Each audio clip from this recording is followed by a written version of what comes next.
Bonjour à tous, bienvenue sur palombe.org.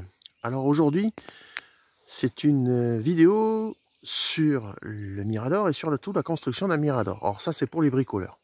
Alors sur le marché, vous allez trouver tout plein de Miradors qui sont souvent très bien. Mais moi, je suis un peu bricoleur, alors je me suis dit, bon, autant me le bricoler parce que quand on achète un Mirador, ben, il y a un coût et ce coût, ben, il n'est pas négligeable. Voilà. Alors, je vais vous expliquer une petite astuce. Alors, le principe est simple. C'est le même qu'à la palombière, c'est-à-dire qu'on récupère des choses que personne ne veut ou que les gens n'utilisent plus.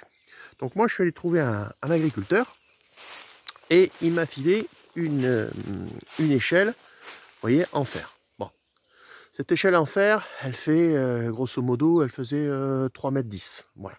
Cette échelle en fer, elle est très très vieille puisqu'elle date très exactement, d'après le propriétaire, de 1923. Voilà. Alors, c'est une échelle que j'ai transformée en échelle d'assises de Mirador. Alors comment j'ai fait? Ben, c'est simple. À 85% de sa distance, même 90% de sa distance, je l'ai coupée de manière à faire à utiliser la petite partie pour l'assise que vous voyez là. D'accord?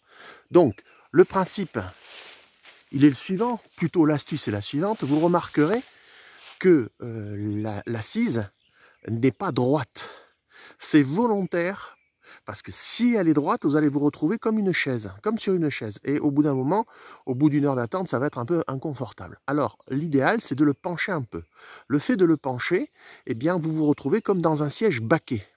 Donc, c'est quand même mieux et plus confortable. Vous voyez, moi, j'y fais quelques siestes dessus, et c'est assez sympa. Et ça présente un deuxième avantage, et je vais monter, et je vais vous montrer. Comme c'est une échelle de Mirador, elle est bien évidemment soumise à la pluie comme tout le monde. Voilà. Alors, j'ai rajouté ici, dessous vous avez les planches, et j'ai rajouté ici un support que j'ai trouvé à Leroy Merlin et qui permet de faire que la pluie ne prenne pas. Alors quand la pluie ne prend pas, qu'est-ce que ça fait? Eh bien la pluie, elle glisse. Le fait que ce soit en pente, la pluie glisse naturellement. Donc ça nous fait une protection. Bon là je remets le tapis en place. Voilà. Ici sur le côté, sur l'arbre, j'ai mis deux supports métal avec de la mousse pour pouvoir accrocher la carabine et servir de support si besoin. Et derrière, comme on chasse devant, ben derrière j'ai mis un système pour qu'on puisse ne pas me voir. Alors j'avais autrefois vous savez, du filet de camouflage que j'avais mis tout autour. Mais le filet de camouflage a un inconvénient majeur, c'est quand il y a du vent, ça fait du bruit. Donc quand vous chassez le matin ou à l'entrée de la nuit, ben, les animaux ils s'approchent pas.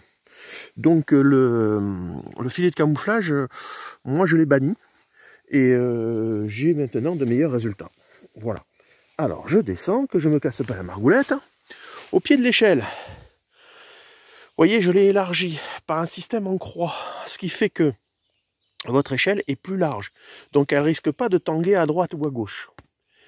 Et en plus, vous remarquerez dessous, là je suis mis sur un chêne, vous voyez, le chêne qui démarre, il est double. Donc j'ai mis une grande barre de fer là, ici, avec des pointes dessous, et un système avec une chaîne. Vous voyez, la chaîne elle est là, elle fait tout le tour, et elle va revenir de l'autre côté.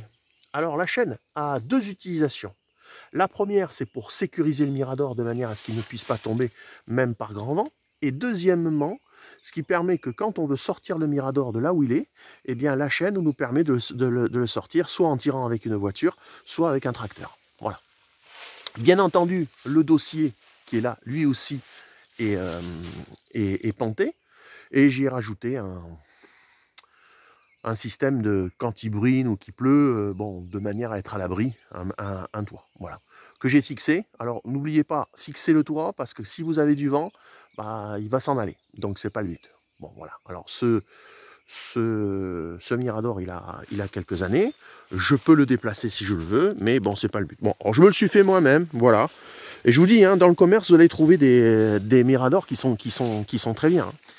Alors, dernier point, vous avez au milieu, ici, une barre. La barre, elle sert à quoi? Bah, tout simplement à poser les pieds. Donc, grosso modo, vous comptez en termes d'assises 45 cm. Et sur la barre, vous mettez à peu près 1,10 m. Alors, j'ai fait comment dirais-je, une assise qui est suffisamment large. Pourquoi? Parce que l'été, au plein mois d'août, quand il n'y a rien à la télé, ben, c'est sympa d'aller en famille monter. On peut monter à deux dessus pour faire l'observation des grands animaux. Donc ça, c'est assez sympa. Voilà. Donc, alors surtout, quand vous avez un mirador comme ça, mettez un panneau comme quoi que les gens ne montent pas dessus. Hein, parce que si les gens montent dessus, ben vous êtes, même si je suis chez moi, qu'on est sur une propriété privée, il n'empêche que je suis responsable. Si jamais le mec se casse la figure en montant à l'échelle ou en descendant, je suis responsable. Avec le panneau, ben, s'il ne sait pas lire, voilà. Donc, ça a l'air bête, mais c'est comme ça. Donc, vous voyez comment c'est fait? Donc là, moi, j'ai un mirador biplace d'1,10 m de large, et donc qui permet d'être suffisamment confortable pour être à deux. Alors, autrefois, j'avais un siège simple.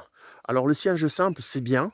Bon, quand on est tout seul, bien sûr, mais comment dirais-je, on a moins de latitude, parce que pour poser les choses, vous voyez, on peut poser la carabine à côté, une balle, voilà, on peut poser des choses à côté, une paire de jumelles, c'est plus facile. Quand on n'a pas ce genre de choses, quand on n'a pas suffisamment d'assises, ben, c'est pas très pratique. Voilà. Donc ça, c'est le bricolage. Voilà, j'ai deux miradors comme ça, et deux échelles. J'ai volontairement, donc je vous dis, éviter de mettre un filet de camouflage autour, avec une veste de chasse et le visage couvert en plein jour, personne ne vous voit. Hein. Donc il faut simplement avoir des vestes qui ne fassent pas de bruit. Hein. Voilà. Alors, dernière chose, j'ai mis une sécurité. La sécurité, je vais vous la montrer. Dernière sécurité, vous avez une barre de fer ici, d'accord? Et cette barre de fer avec un fil de fer. Ce fil de fer, si je fais le tour, il y a un tendeur. Vous voyez, il y a un tendeur ici. Il y a un tendeur qui va directement au mirador. Ce qui fait que rien ne bouge. Parce que avec les tempêtes qu'on a eues en 99 et en 2009, surtout celle de 2009, ben, il valait mieux que... Voilà. Alors, il suffit de mettre le tendeur, on protège le tendeur. Et puis voilà. De temps en temps, une couche de peinture anti-rouille. Voilà, une couche de peinture anti-rouille. Et puis surtout sur le montant qui est ici, parce que ce montant qui est ici va vous faire le réglage ici pour la pente du dossier, et surtout vous fait un système qui vous permet d'avoir une semi-équerre qui solidifie l'ensemble. Voilà. Bon, après c'est qu'une idée, hein. Moi c'est comme ça que j'ai fait. Mais ça marche depuis des années comme ça. Et j'en tire satisfaction. Alors vous pouvez la faire en bois. Bon, l'idéal, je vous dis, si vous arrivez chez un agriculteur, vous trouverez toujours une vieille échelle en fer qui n'existe plus, qui n'est plus utilisée plutôt. Et puis vous la refaites. Et puis voilà. Parce que celle-là, je vous dis, elle datait de 1923. Et donc vous voyez, elle est pas toute jeune. Mais bon, en y travaillant un petit peu dessus. Donc, bilan des opérations, c'est un mirador qui m'a peu coûté, en dehors d'un peu d'huile de coude. Voilà. Eh bien, écoutez, je vous dis à très bientôt sur palon.org pour de nouveaux bricolages ou de nouvelles astuces. Allez, à très bientôt.